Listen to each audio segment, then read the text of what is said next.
Were you always going into the ice business? Did you step away for a little bit? Were you on the fence? What was your story, or were you just Yeah, so this is, I'll tell you my story because I've spoken about it, but not too often. So growing up, I hated the business. I absolutely hated it. My dad would force me to. So it was cool at a point where if I wanted to go to work, I spent time with my dad because he was building a business. I went in the truck, I went in the van. I was young, and we got to go to these cool places that the average person wouldn't get to go to. It was really fun. And then as I gotten older, now you have to do it. I'm not asking you, I'm telling you, you have to do it. And he drew the line. And I didn't like that I was forced to do it. I'm the type of person I don't like, I like to make my own choice.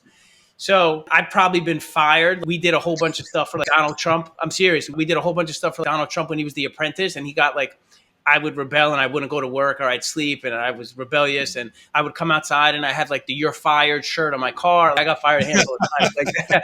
It just, that's the type of person he was, because he related it that I'm his son, and if I'm not representing him right now, it's making him look bad.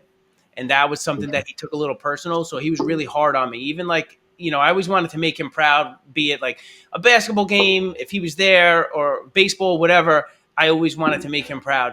But he's what was the sorry, I got lost in that train of thought. You said, oh, my story. So I got my license, I worked, and I did not like talking to people. I really didn't. I didn't.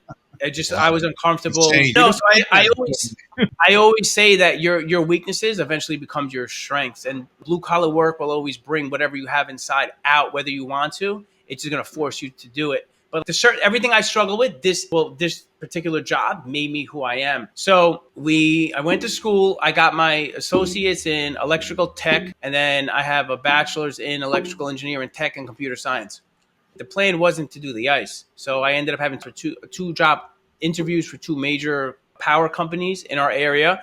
And when I go to the interview, the guy's literally telling me what to wear. Literally telling me what to wear to the interview. And I'll never forget, it was a Friday. And I'm like, I haven't got the call. I finished my route for the day, and we're good. So then, but I call up and they were like, hey, sorry, we went with somebody more qualified. He actually had a engineering. It wasn't in technology. There's a difference of math and science. I said, and I was devastated just because I got rejected. And that was like one of my first real times with rejection, where I thought I had the job. But then looking back on it, it was part of my story. It really motivated me.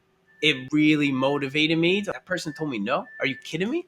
It really bothered me. And throughout that whole summer, and then I told my dad, he was like, hey, look, the summer, like, all right, I'm putting that stuff to bed. I'm going to rock out. And then after that summer, I'm like, hey, look, I have an opportunity, and I'm going to fix the company the way that I deem necessary to make it better and for everybody, not just for us, for the customer, our employees at the time. And then the rest is history. One of my biggest regrets that I got my degree. I can always fall back on the degree. This was my mindset, was that I never want to be on my deathbed and think, what if I did the business? What would have happened? And I can say that I'll never have that regret. That was my biggest regret, and I'm really happy. And God made it clear to do the business, and I'm really blessed that I did.